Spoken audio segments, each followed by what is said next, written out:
Hello friend की खबर सकलोरे মই এনে এটা ভিডিঅ'লৈ সকলোকে স্বাগতম জনাইছো। আজি আপোনালোকক মায়ে মই বনোৱা হাঁচপানীৰ পদ্ধতিটো দেখাম বুলি ভাবিলো।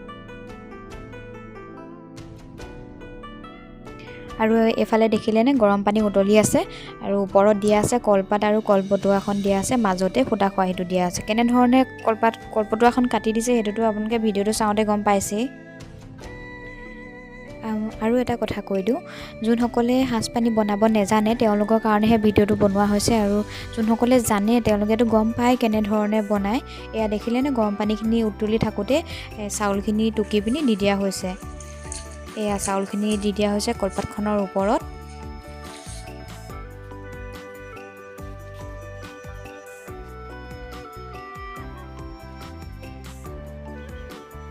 তাৰপিছত এয়া ভালদৰে কলপাত কেইখনমান লৈ পিনি এই চাউলখিনি ঢাকি দিব লাগিব।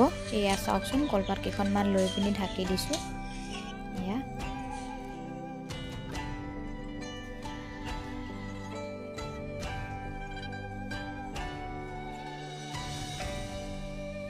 কিমান সিজিছে তাকে চাম বুলি ভটুৱাটো দাঙি ল'লোঁ। দাঙি লৈ কলপাতকেইখন অঁতৰাই দিছোঁ। হৈ গৈছে। ভাতটো মানে ভাপত দিয়া হ'লে মানেতো এনেকুৱা ধৰণৰে হয়। এয়া মই হাতেদি অকণমান চাম। এয়া চাইছোঁ, জোখৰে হৈ গৈছে। আপোনালোকে বেকগ্ৰাউণ্ডটো ইগন'ৰ কৰিব দেই, আমি বাহিৰতে বনোৱা হৈছে যে সেইকাৰণে যি টি খেলি মেলি হৈ আছে। আৰু এয়া ঠাণ্ডা হ'বলৈ কলপাত এখিলা আনিলোঁ। কলপাতখিলা ভালকৈ মোহাৰি লৈছোঁ।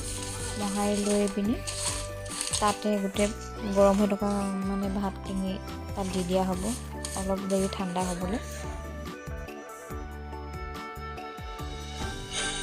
এয়া দেখিছেনে, খৰাহীটোৰ পৰা কলপাতখনলৈ ভাতকেইটা দি দিয়া হৈছে।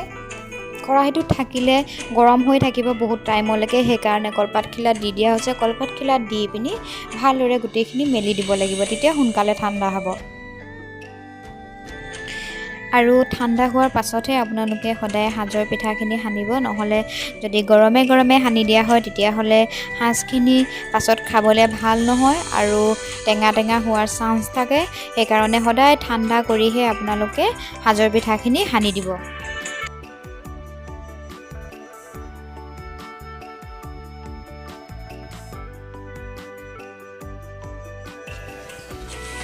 আনফালে এয়া দেখিছেনে, সাজৰ পিঠাকেইটা ভাঙি থকা হৈছে। এয়া তাৰপিছত আকৌ ভাতখিনি ঠাণ্ডা হোৱাৰ পাছত অকণমান আঠা আঠা হয় নহয়, বৰা চাউলৰ বনালে মানে আঠাটো হয়, সেইকাৰণে পানী অকণমান মিক্স কৰি ভালদৰে ভাঙি দিয়া হৈছে।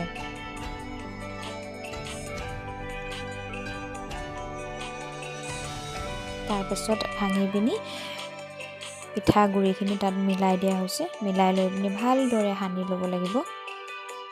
গোটেইখিনি ভালদৰে সানি ল'ব লাগিব পিঠাগুড়িখিনি দিয়াৰ পাছত। তাৰপিছত এই আনফালে থকা খৰাহীটো দি পিনি এয়া দি গোটেইখিনি একে লগ কৰাই তাৰপিছত কলপাত এখনে ভালদৰে ঢাকি দিব লাগিব। এয়া হৈ গৈছে আৰু 5 দিনৰ পাছত আপোনালোকে সাঁজপানী খাব পৰা হৈ যাব।